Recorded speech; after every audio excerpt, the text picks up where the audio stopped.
Hello, and welcome back to another bite-sized game history. In today's video, we will be doing a history of the game franchise Sonic the Hedgehog, one of the biggest and earliest franchises in gaming history, and a character most people will be familiar with. If you don't know who Sonic is or would like to learn more, this is a video for you. So without further ado, let's hop right into it. Sonic the Hedgehog is a video game series with the media franchise created by Japanese developers Yuji Naka, Naoto Oshima, and Hirokazu Yasuhara for Sega. The franchise follows Sonic, an anthropomorphic blue hedgehog with supersonic speed who battles the mad scientist Dr. Eggman and his robot army. The protagonist was initially a rabbit able to grasp objects with prehensile ears, but the concept proved too complex for the hardware, and the team moved on to animals that could roll into a ball and eventually settled on Sonic, a teal hedgehog created by Oshima. Naka Oshima and Yasuhara developed the first Sonic game, released in 1991 for the Sega Genesis. Sonic was created to provide Sega with a mascot to compete against Nintendo's massively popular Mario. Its success helped Sega become one of the leading video game companies in the early 1990s. Featuring speedy gameplay, Sonic the Hedgehog received critical acclaim. Its greatly increased popularity of Sega Genesis in North America, credited with helping Sega gain 65% of the market share against Nintendo. Although Naka was dissatisfied with his treatment at Sega and felt he received little credit for his involvement with Sonic, he left Sega but was hired by Cerny to work at the US-based Sega Technical Institute. Yasuhara also moved to STI, and in November of 1991, STI began its work on Sonic the Hedgehog 2. It was in Sonic the Hedgehog 2 that Tails was introduced. Tails is a two-tailed fox inspired by Kitsune. Tails was created by Yasushi Yamaguchi. The Japanese then also began work on Sonic the Hedgehog 3. It was initially developed as an isometric game used by the Sega Virtua processor chip, but was restarted as a more conventional side-scrolling game after the chip was delayed. It introduced Sonic's rival, Knuckles, created by artist Takashi Thomas Yuda. Also on October 18, 1994, for the Sega Genesis, Sonic and Knuckles was created. It received positive reviews. Critics were impressed with the replay value and lock-on technology. Despite it was very similar to Sonic 3, the game sold a combined 4 million copies worldwide, placing it amongst one of the best-selling Sega Genesis games. And this is actually my favorite Sonic game for the Sega. It's one of the earliest ones I played, other than Sonic 2, but it introduced my favorite character, Knuckles, and I really fell in love with this game. Me and my dad used to play it together all the time. In 1996, towards the end of the Sega Genesis lifecycle, Sega released Sonic 3D Blast, an isometric game based on the original Sonic 3 concept. As the system still had a large install base, it was the final Sonic game produced for the Genesis. After a short hiatus during the unsuccessful Sega Saturn era, the first major 3D Sonic game, Sonic Adventure, was released in 1998 for the Dreamcast, directed by Takaishi Iizuka. In 1999, Iizuka and 11 other of the Sonic team members relocated to San Francisco and established Sonic Team USA to develop the more action-oriented Sonic Adventure 2 in 2001. Sonic Adventure 2 had this really cool Chow pet system, a feature that I really enjoyed, as well as many others. One of the best features in my opinion. As well, Shadow the Hedgehog was introduced to the series, a fan favorite of the Sonic characters. Sonic Adventure 2 also introduced the character Rogue the Bat. Sonic Team USA had also developed the game Sonic Heroes that released in 2003. In 2001, Sega announced it was discontinuing the Dreamcast, an end of an era for Sega for sure, to become a third-party developer.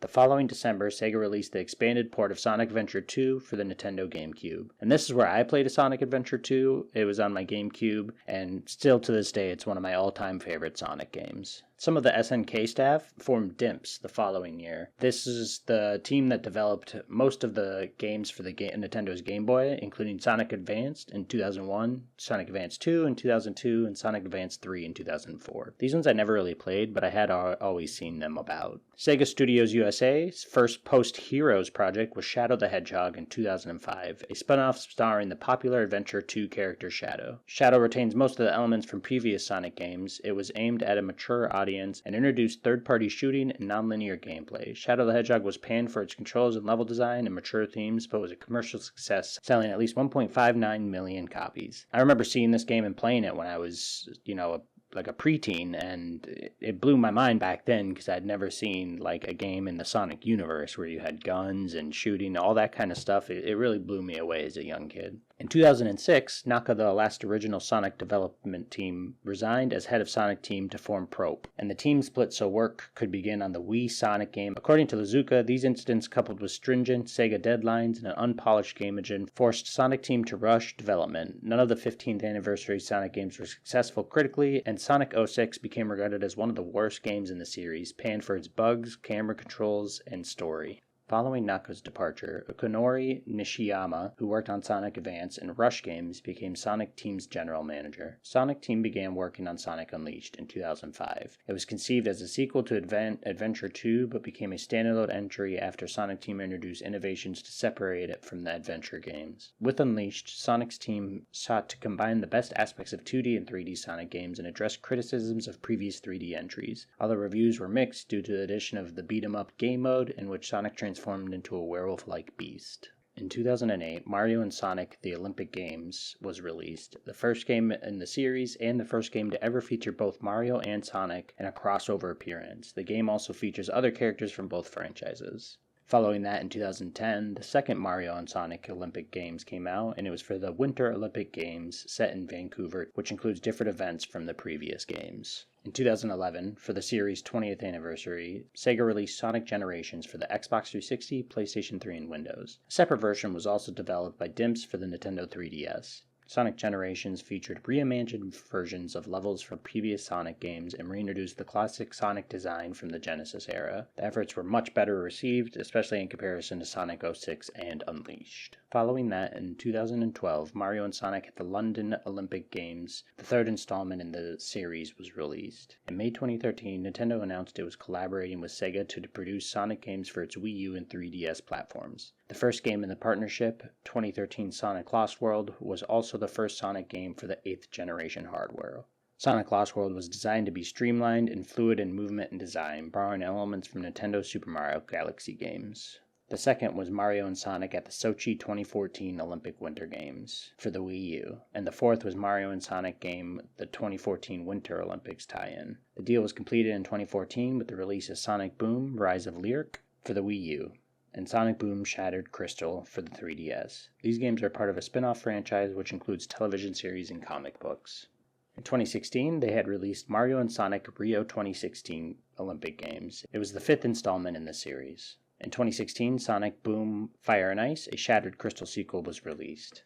On October 2nd, 2017, Paramount Pictures announced that they had acquired the rights to the Sonic filming franchise. Filming began in 2018, but following the first trailer release in 2019, the film was delayed till November of 2019 due to a redesign of the Sonic character. And I think everyone can agree the original design was horrifying. Part of me still believes that this was a marketing ploy, but I guess we may never know. In 2020, Mario and Sonic the Olympic Games Tokyo, the sixth and final installment of the series, was released. In May of 2021, Sega announced several Sonic projects for the series' 30th anniversary, including a remaster of Sonic Colors, the compilation Sonic Origins, and the 2022 game Sonic Frontiers. Frontiers was the first Sonic game to feature an open-world design. Lazuka expressed hope that it would inform future games in a similar way to Sonic Adventure. Frontiers received moderately positive reviews, with critics and fans considering it flawed but solid new direction for the series, and the game sold pretty well. Following the success of the first film, Paramount had confirmed that a sequel was in development in May of 2020. Most of the first film's cast returned to reprise their roles, with Idris Elba joining the voice of the cast of Knuckles the Echidna, my favorite character for Sonic. Filming began in March 2021, and the film premiered internationally March 30th, 2022, following the world premiere of April 5th, 2022. They released in theaters in the United States on April 8th. On August 8th, 2022, it was announced that Sonic the Hedgehog 3 would be released in theaters December 20th, 2024, with the character Shadow the Hedgehog, a fan favorite, to finally appear in the series. In 2024, Sonic Media emphasized Shadow the Hedgehog as part of the Sega's Fearless Year of the Shadow campaign. This included releases of Shadow's Generations, a short game bundled with this release of Sonic Generations Shadow-themed events, and the mobile games Sonic Dash, the Sonic Forces, Speed Battle, music from Shadow the Hedgehog, and the Sonic Symphony World Tour, the Shadow playing a prominent role in the film Sonic the Hedgehog 3. Currently, it is rumored that a sequel to Sonic Frontiers will be released in 2026. There is no confirmation if the game will be Sonic Frontiers 2. However, there is a Sonic game slated to come next year or 2026 by the time this video comes out. As well as the speculated Frontiers 2, Sonic will be the official ambassador for the 2026 Olympic Games, and the Sonic Olympic Games will launch in 2026. Thank you for watching this bite-sized game history on Sonic the Hedgehog, one of the largest gaming franchises with a massive fan base. Most people that have played video games, even if they have never played Sonic, know who the character is. I believe Sonic is a generational game character that has stood the test of time and who will continue to be in the game's zeitgeist for all time. With that, thank you for watching this video. Please like and subscribe, and I'll see you in the next one.